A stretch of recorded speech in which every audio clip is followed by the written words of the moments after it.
Бажаю здоров'я. 22 листопада 2024 рік і у нас огляд бойових подій на Східному фронті, Кліщівки та Часів Яр.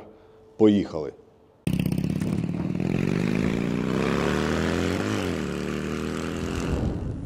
Кліщівський напрямок.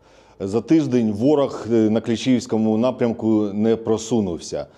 Навіть у нас є декілька успіхів. Це в районі Курдюмівки. Прикордонники знов відбили ще одну позицію і пройшли трошки вперед. Також між Кліщівкою та Іванівським теж ми відбили ще одну позицію нашу.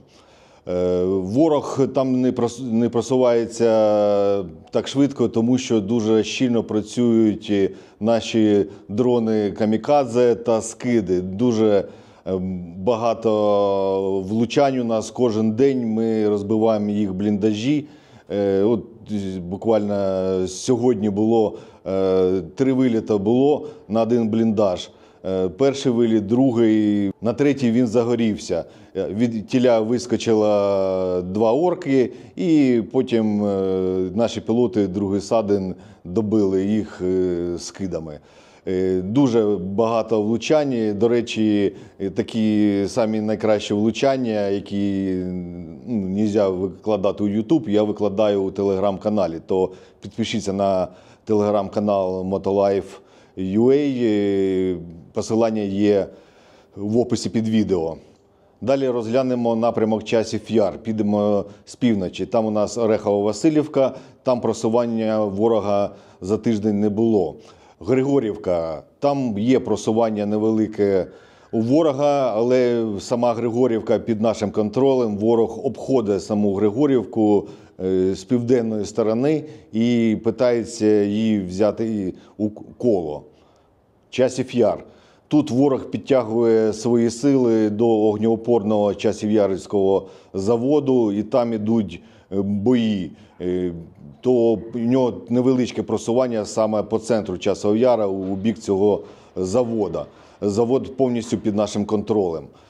Також ми відбили одну позицію по трасі, яка йде від Бахмута на Ступочки. Там у нас є невеличкий успіх. А так взагалі ворог максимум кидає сили це на Часів Яр та на Торецьк. Бо у Торецьку у ворога є просування саме у центрі, йому вдалося захопити кілька будівель. Торецьк тут на цьому напрямку це на першому місці. Ворог просто суне і кидає туди усі сили. Все, що можемо, тримаємо, вибиваємо ворога по максимуму. Теж працює наша артилерія, і дрони камікадзе, скиди, всі залучились для того, щоб по максимуму вибити ворога з Торецька. Покровський напрямок. Ворога застопорилась наступ саме на Покровськ та на Мирноград. Усі сили він кинув в район Курахове. Там просто місиво таке йде, хлопці тримають як можуть, але там дуже-дуже важко.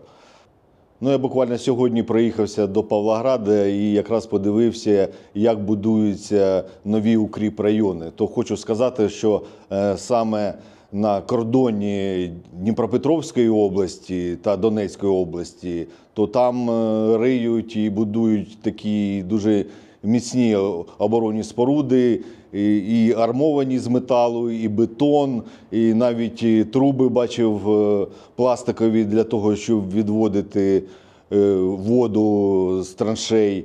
Також дуже сильно розбудовується, коли розповідав, що там під Павлоградом таке собі построїли, а не укріпрайон, то там теж будують дуже багато укріпрайонів і теж дуже якісно я дивлюсь. У мене єдине питання, чому на 3-й рік ми почали це будувати і чому ми не будували це у районах бойових дій.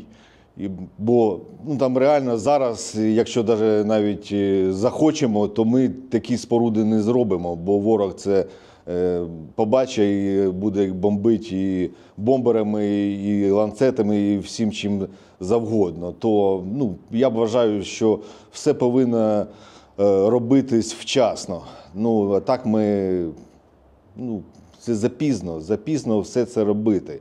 Я сподіваюся, що саме на цих кордонах, де це будується, не скористаємося цими спорудженнями, і війна як-то застопориться, і ми відкинемо ворога від кордону Дніпропетровської області. Але напишіть у коментарях, як ви гадаєте, чому саме зараз почали будувати якісно, а 2 роки ми просто рили екскаватором, це найкраще, кидали, воно заливалось водою, все падало, засипалось і просто немає укріпрайонів. Тому і на Покровському напрямку, коли хлопці відходять, у них просто немає укріпрайонів, немає бліндажів, немає окопів. І так вони швидко від тіля і відходили, що не було як закріпитись. В будь-якому випадку ми продовжуємо боронити нашу країну, і ми обов'язково переможемо, бо ми не переможні. Слава Україні, слава ЗСУ, а Путін – гандон.